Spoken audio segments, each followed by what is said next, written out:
Okay, let's watch this swing in slow motion. We talked about earlier how he sets up with the ball out on the toe. You can see that again. The white line I've drawn in is the swing plane according to his setup, which you can see there's no angle there in his wrists at all. So in slow motion, what should happen is we should see the club come way back inside the white line rather than straight up the white line with the club head. So here we go. Let's watch it in slow motion. Again, way back inside. Let's stop it right there. So you took the club way back to the inside. Let's back it up. Let's see how it's way to the inside. Then he's going to go to here. And notice that he never hinges the club so it gets parallel to the ground. It's still sticking straight up the shaft.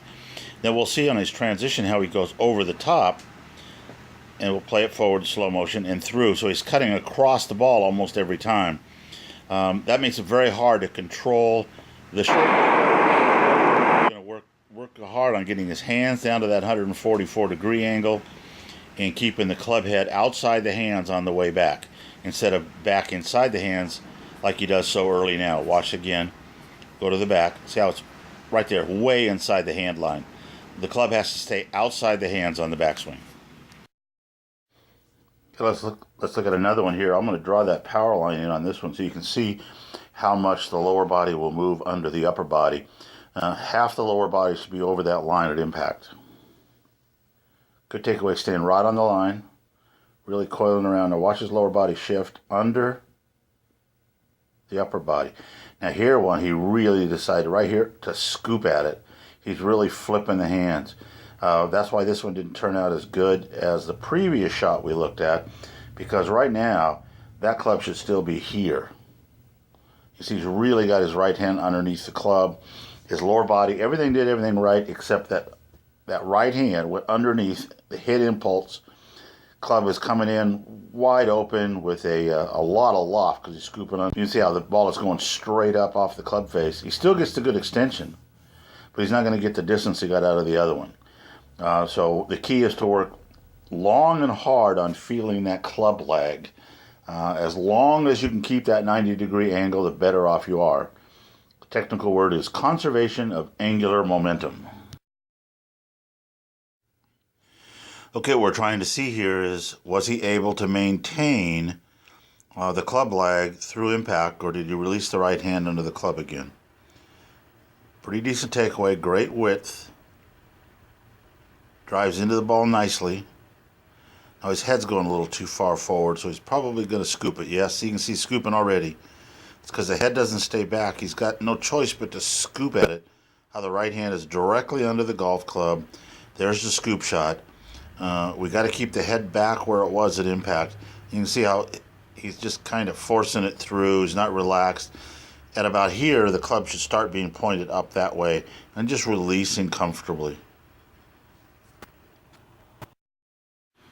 From the face-on view with Bob, we see a pretty athletic setup here. We could use a little bit more shift of the lead hip towards the target, but this is a really pretty decent setup. Let's go ahead and watch the takeaway, and we're going to watch to see how well he moves into this power slot right there. Not bad there. Maybe a little tightening of the right knee. If you take a close look there, the trail knee is tightening. Now he's going to shift into the lead side. Very nice there. But here's the problem. He's looking good to about here, and then he starts to throw the wrong end of the club. Already the head of the club is trying to pass the hands, and they're going to pass the hands right there. So the club is passing the hands well before the power line. We don't want it to pass till after the power line. Gets great extension. So we're just going to hold that lag a little bit, and we're going to see a little increase in accuracy and a definite increase in distance. I just want you to watch the transition from the backswing to the forward swing. Backswing goes. Okay, we see a couple of things here. We see that the ball is way outside the toe line at setup. And then once again, his hands are a little bit high. And so when he takes the club back, he's going to take it too far to the inside again and get stuck behind him.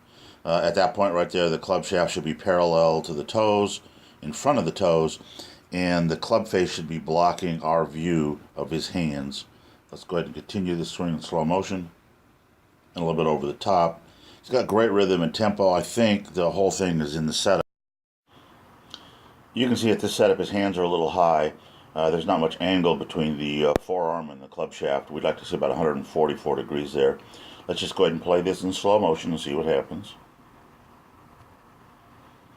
club goes way back too far to the inside and then kind of comes over the top. That's the challenge with the hands so high like that. Okay, we're going to watch this in slow motion. You be the judge.